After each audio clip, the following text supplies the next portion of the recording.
Hello and welcome along to another episode of this FM20 story, The Head Coach with me, Daniel. It's season 10, episode 5, and I can't quite believe what I'm introducing today. We're turning into the Ipswich side of 2000-2001. We are 5th in the Premier League with just 7 games to go. Of course, other sides have games in hand. Of course, we have a few injuries now. But that doesn't stop us enjoying the moment. 2 points away from 8th and we will still probably miss out. But given what we expected coming into this season, this has been a miraculous first year at the elite level. We've got plenty of good news off the pitch. We've got a little bit of disappointment too. And then we'll play 3rd place Arsenal, managed by Pep Guardiola, in the Premier League game on camera. But today is all about the positives at Burnley. Before, who knows, we could be moving on pretty soon. But before we go and get into any of that, we'll be talking about a youth intake, we'll be talking about the development of some of our young players at the club, and of course we'll be playing against Arsenal and viewing our recent form. A massive thank you to everyone who's followed our first Premier League season of this series. If you have enjoyed it, please do put a thumbs up on the video, particularly if you're looking forward to this one today and the youth intake as well. Plenty of the exciting moments from the calendar coming up in this one. If you have missed any of it so far, you can catch up in the eye above. There's our live stream from the start of the season, the transfer special. There's this season so far, our one club story with Dorking, and then there's also links to our other series as well. However, I do want to very quickly talk about something slightly different. It's not something I do often on here. I've mentioned before I'm part of a podcast. We do matchday vlogs and interviews. I try hard not to actively plug it on this channel because I know for some of you it's not an overlapping interest. But there is one interview this week that I feel I had to be a little bit different with, and that was a man called David Robertson. So he's a former footballer who played for Rangers, Leeds, Aberdeen under Sir Alex Ferguson. The Rangers side he was in had the likes of Gascoigne and Laudrup as well.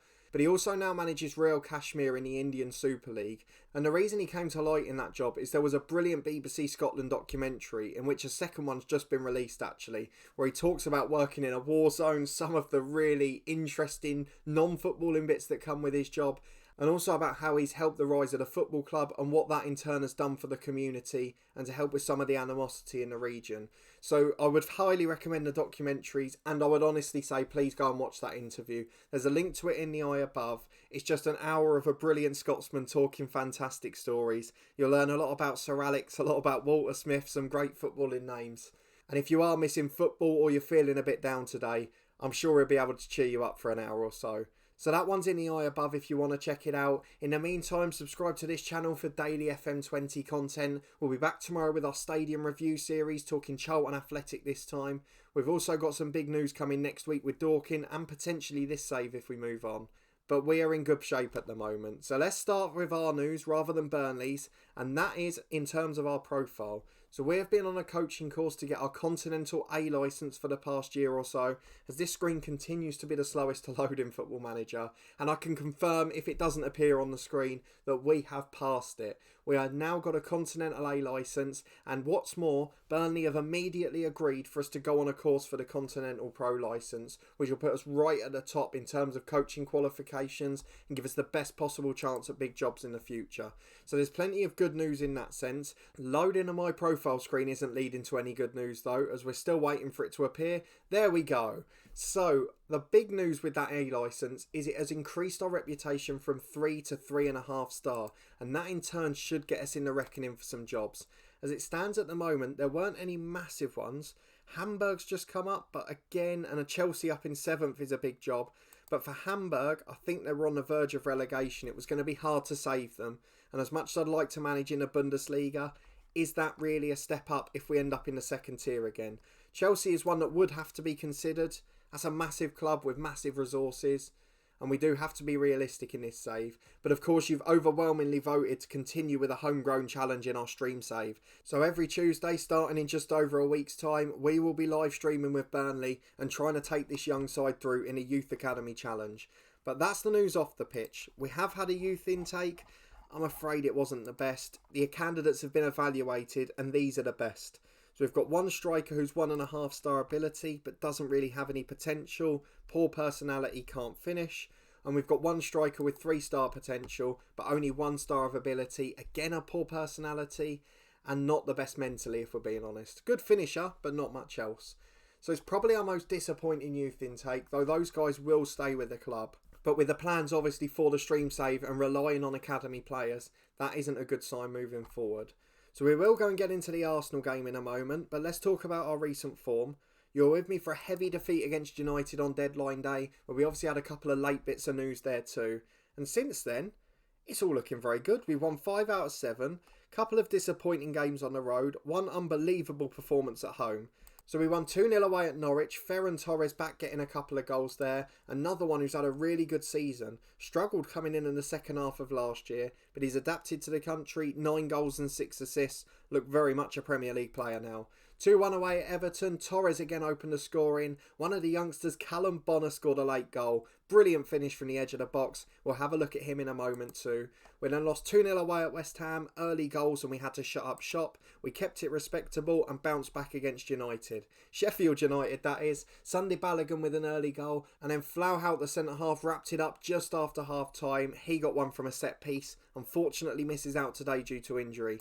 A 3-0 win at home to City then followed. Phil Foden with a red, but we were already 1-0 up. After getting outclassed in the first half, Jack Vaughn turned up with a goal. Great header from the back post. We've talked about having tall players attacking the box. It's worked with Torres, it's worked with Vaughn, and even Owen Edmonds has popped up with a couple. Late on, City chasing the game with 10. Flauhout and Balogun got the goals there. And a comprehensive victory against what I presume are probably going to be the champions. I don't know if they've fallen away because they were right up there at the start. I remember earlier in the season they battered us. And they're 3 points clear of Spurs, but Spurs with a game in hand. Liverpool 3 games in hand. That's going to be one hell of a title race. And Arsenal today in there as well. But after that, we lost 2-0 at Stoke, a disappointing performance on the road. Before a victory at home to Brentford, we were down through injuries and we had to bring in the likes of Bonner, who had a brilliant game at right back, and then the likes of Richards and Harrott off the bench. Harrott set up the goal, Richards played the key pass beforehand, and then Sunday Balogun has always put it in. You can see Jack Vaughn had a little run in the team. There's just so much good news. So we go into this Arsenal game in pretty good shape. We are missing a few players due to injury, but that's not going to deter us at this point. So we're going to have a look at the squad just before we get into this game and talk about some of the key youngsters at the club. I feel like they've been developing really well. It's been a key part of our attraction to Burnley and it will be a key part of the stream save long term. So I feel like we need to talk about them so you can keep up to date with their development. So let's start with the lads on the bench today. The ones that have probably been the highest profile this year.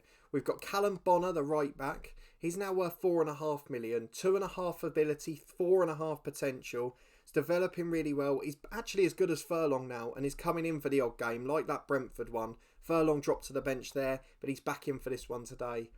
And I've got a lot of promise for him. Only 18 years of age, 19 in a couple of months, and he's got a lot more left in the locker yet.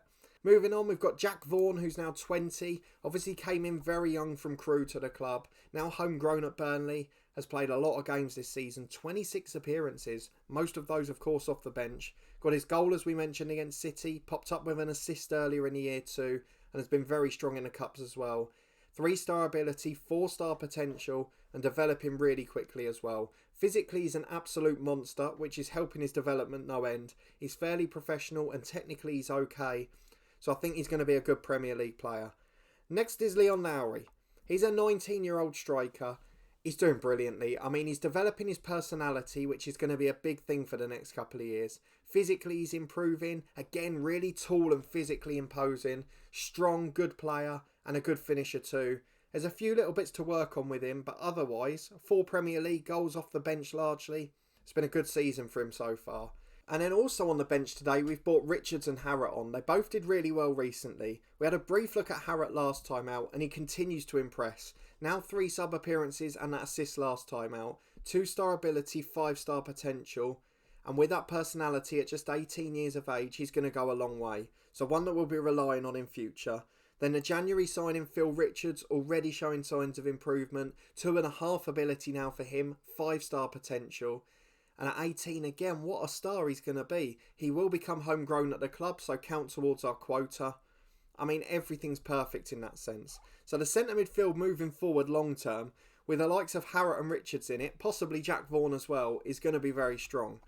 But there's even a couple outside the squad that deserve a mention, and chief among those is Carl Whitehouse. 17 years of age, has made a few appearances, popped up with 2 assists in his 3 appearances off the bench as well. His personality's just started to take that turn this year and he's really improving as a result. So only 4-star potential and not as much ability yet, but he's a year earlier in the development and I feel like he could make it as well. So I really am quite excited for the future of Burnley. There's almost a squad you can build around. And don't forget, Edmonds, Simpson and Summerskill, all 24 under in the first 11, and they're regulars who have come through the Burnley Academy. So you've almost got 11 there that will be homegrown at the club. And we could go on and compete for Premier Leagues, Champions League and Cups with 11 homegrown players at this football club. And that bears in mind any other 18-year-olds we could sign in future who could get their 3 years and become like that. There are so many promising signs at Burnley and I'm really looking forward to their future. So that's where we are off the pitch. I just wanted to show you how they're developing. Sunday Balogun deserves a mention too. 15 league goals he's reached now and he's still improving. What a player he is. But let's see if we can make it count against Arsenal, who of course are heavy favourites at the Emirates. A wonderful side managed by a brilliant manager. And we've got our first 11 out, but will it be enough? So it's Summerskill in goal, Furlong and Wardley the fullbacks. We've gone for experience at right back today, knowing we'll be defending more. Simpson alongside Coleman today at centre half. Of course, we know that there's an injury to Flauhaut. We've got Torres back from injury on the right wing. Jack Vaughn had been deputising for him. Edmonds over on the left. Vinicius Xavier back alongside Ossie Robertson in the middle. He's having a decent spell so far. Not quite settled in, but he'll get there eventually. We've got Villalba in the number 10, Balogun up front, and then loads of youngsters, as we mentioned, on the bench, with Craig Robinson and Manu Garcia the other two. So into the game we go. Can we make a difference? Let me know in the comments what you think of those youngsters and how they're developing. Who's going to be the best of the lot? That's the big question. And we'll head into this big game at the Emirates. It's Arsenal v Burnley, and both sides chasing European football next year. 4-3-3 for Arsenal. A very good side. Still the likes of Tierney there. Chris Mepham we mentioned before. Torreira's at the club in real life. Lewis Cook, Dragowski. In fact, it was only a couple of episodes ago we played them in City. And we got a point, but we didn't look good that day. And they've got a very good side. Guendouzi, Haaland's on the bench again. The super sub for them last time.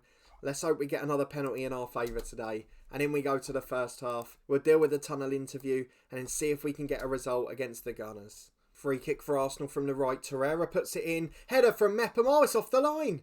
I was about to say, and it's a goal. How did that stay out? Although, hang on a minute. It's back in, it bubbles around and Coleman eventually clears. How did that not cross the line? I mean, we're not complaining. But what a start that was. The Torreira delivery was unbelievable. But as we come back, Ossie Robinson's got it in the middle. Vinicius Xavier to Torres. Beats Kieran Tierney on his return from injury. Into Balogun and it's blocked. And that's a good chance at either end now. Both resulting in scraps on the goal line. And Arsenal managed to hack it clear too. But they've dominated the early stages of this one. 15 gone. It's Arsenal 0, Burnley 0. And it looks like it's going to be a long day at the office. Well, half time, it's another game that's grabbing my attention. Liverpool 6-0 up against Norwich already. That's bizarre. Although having said that, was it Dorking last year? We won 7-1 against Aston Villa and it was 0-0 at half time. I think I've remembered that rightly.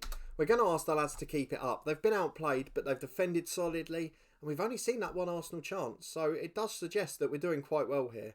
And not many of the Arsenal shots on target. So again, although we're not really carrying a threat, we seem to be preventing Arsenal's. Liverpool have made it 7 and we've gone past the hour mark. And with Erling Haaland and Matteo Guendouzi on, I feel like it's time for subs ourselves. I mean, we've got to think about players coming back from injury. So Ferran Torres, the main one. Jack Vaughn will come on for him. Xavier's back from injury. He's not having a good game either. Villalba struggling in the 10. Do we even go a bit more defensive maybe? I think that's possibly an option here. So we're going to take Villalba off. We're going to put him in a holding role. Xavier will go there. He likes playing in the deep line role. Deep line playmaker on defend. Villalba, in fact we'll put him on support. Try and push him up a bit. Villalba will be replaced by Phil Richards, who's basically as good as Garcia now anyway. He will be an advanced playmaker on support. Is there anything else we can do with a final sub? I might leave it 5 more. Give Owen Edmonds a little break. In fact, no, let's take Edmonds off now. We're going to put Leon Lowry on. They'll swap sides and they can both become inside forwards. Let's try and get support for the front man and see if we can nick one with an attacking quick front 3 on the break. Inside forward on support for Vaughn. On attack, the same role for Lowry. And with 20 to go, let's see if we can nick a smash and grab. We've still not had a shot on target and only one in the entire game. We're going to demand a bit more. But with the greatest will in the world, 0-0 would be a fabulous result. It's the least threatening we've looked all season against any side. But I'm not going to complain one jot if we keep a clean sheet. Though here are Arsenal with a free kick right on the edge of the box. It's a very dangerous position. Shabani's going to score, isn't he? Oh, it hit the post. It hit the outside and just went into the side netting. I was so sure that was in. But we're into stoppage time and that's it. We have kept Arsenal very quiet there. Not the most entertaining game in terms of highlights and no threat whatsoever for Burnley. I think we had that one ball into the box that bobbled around. Lucas Torreira ran the show for the Gunners. And Rob Simpson, you can tell by his rating, was heading balls away all day. But what a fantastic result that is. 3 more youngsters off the bench getting appearances.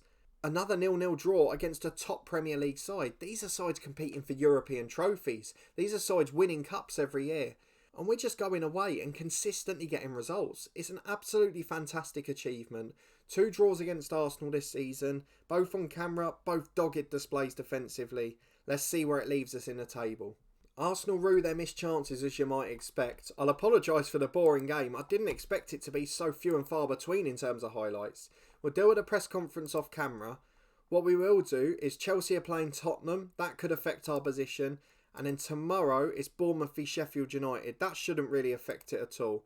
Monday night, Villa v Wolves. That's a big one. So we'll skip ahead to the end of Monday night when Chelsea and Wolves have played below us and see how likely European football could be.